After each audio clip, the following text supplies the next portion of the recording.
सरकार आणि संघटनेमध्ये समन्वय राखण्यासाठी भाजपकडून विशेष नेमणुका करण्यात आलेल्या आहेत। भाजपचा पालकमंत्री नसलेल्या जिल्ह्यांमध्ये भाजपचा मंत्री संपर्क मंत्री म्हणून काम पाहणार आहे।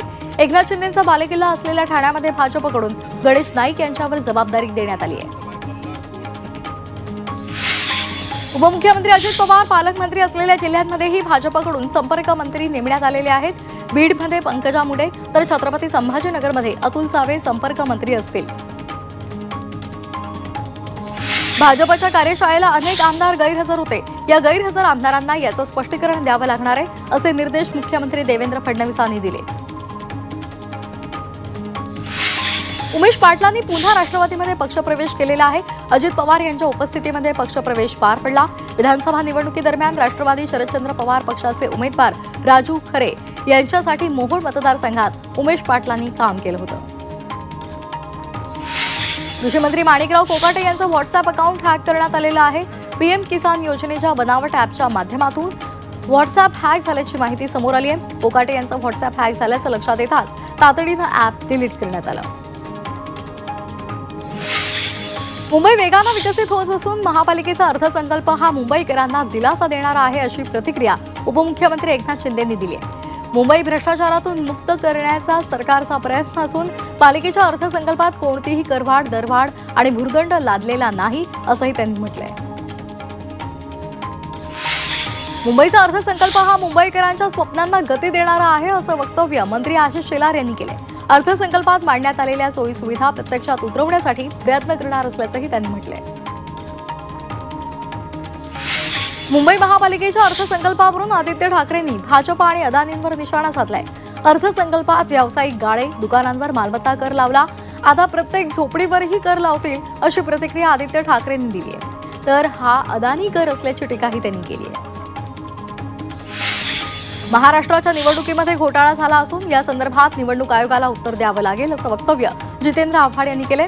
4 महिन्यांमध्ये मतदान कसं वाढलं असा सवालही त्यांनी उपस्थित केलाय। निवडणूक आयोग स्वायत्त संस्था आहे असं म्हटलं जातं, मात्र आता ती स्वायत्त संस्था राहिलेली नाही, असं विधान भास्कर जाधव यांनी केलेलं आहे। निवडणूक आयोग काय म्हणतं यापेक्षा लोक काय म्हणतात हे महत्त्वाचं आहे, असंही त्यांनी म्हटलंय। अंजली दमानिया यांच्या आरोपांनंतर मुंडे आक्रमक झालेत। दमानिया यांच्या विरोधात अब्रू नुकसानीचा खटला दाखल करणार, अशी माहिती मुंडेंनी दिली आहे। कृषी विभागातील सर्व खरेदी नियमाप्रमाणे झाल्याचा दावाही त्यांनी केलाय। मंत्री धनंजय मुंडे यांचे सर्व घोटाळे बाहेर काढणार, असं वक्तव्य भाजपचे आमदार सुरेश धस यांनी केलेलं आहे। युतीमध्ये असल्यामुळे मुंडेंच्या घोटाळ्यांकडे दुर्लक्ष करणार नाही, असंही धस म्हणाले। अंजली दमानिया यांनी बीडला आणि एका समाजाला बदनाम करण्याचा प्रयत्न केला, अशी टीका मंत्री धनंजय मुंडेंनी केलेली आहे। माझ्यावर आरोप करण्यासाठी दमानिया त्यांना काम दिल्याचा आरोपही मुंडेंनी केलाय। अंजली दमानिया यांनी धनंजय मुंडेंवर केलेल्या आरोपावरून बावनकुळे यांनी प्रतिक्रिया दिली आहे। दमानिया यांनी केलेल्या आरोपांची चौकशी होईल, असं ते म्हणाले। अंजली दमानिया यांचा आरोप खरा असल्याची प्रतिक्रिया अंबादास दानवे यांनी दिली आहे। धनंजय मुंडे आणि वाल्मिक कराड सगळी कामं करायचे, खातं चालवायचे, याचा मला अनुभव आहे, असंही दानवेंनी म्हटलंय। संतोष देशमुख हत्या प्रकरणामध्ये धनंजय मुंडेंनी नैतिकता दाखवायला हवी होती, मात्र त्यांच्यामध्ये धाडस नसल्याची टीका आमदार रोहित पवार यांनी केली आहे। तर बीडमध्ये आतापर्यंत झालेली कामं खरंच झाली आहेत का, असा सवाल करत या कामांमध्ये भ्रष्टाचार झाल्याचा आरोप त्यांनी केलाय। राष्ट्रवादी शरदचंद्र पवार पक्षाचे नेते अनिल देशमुख यांनी बीड प्रकरणामध्ये प्रतिक्रिया दिलेली आहे। हे प्रकरण फास्ट ट्रॅक कोर्टामध्ये चालवावं, त्यामुळे लवकरात लवकर अहवाल आला तर दोषींवर कारवाई होईल, असं त्यांनी म्हटलंय।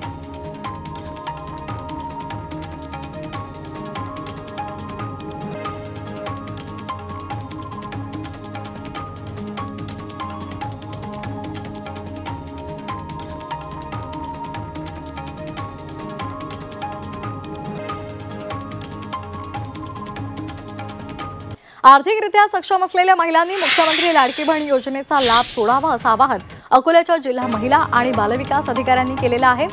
अकोला जिल्ह्यामधील 50 सक्षम महिलांनी मुख्यमंत्री लाडकी बहीण योजनेचा लाभ सोडल्याची माहिती अधिकाऱ्यांनी दिली आहे।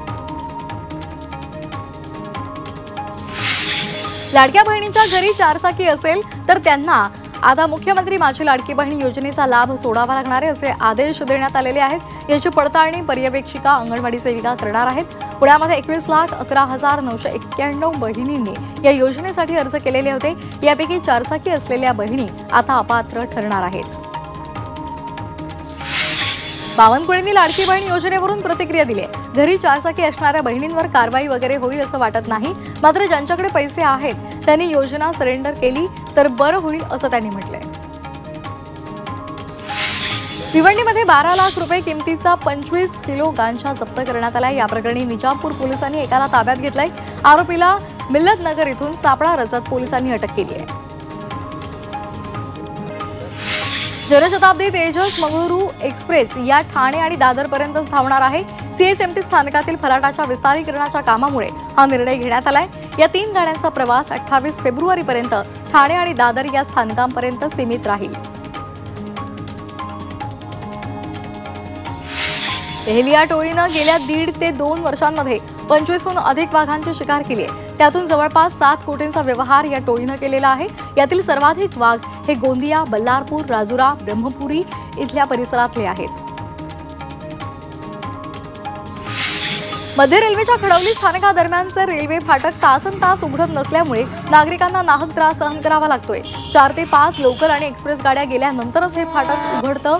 त्यामुळे रुग्णवाहिका असो किंवा मग इतर कोणत्याही अत्यावश्यक सेवा असो त्यांना उभं राहावं लागतंय। रत्नागिरीचा हापूस आंबा पुणे आणि मुंबईच्या बाजारामध्ये दाखल झालाय।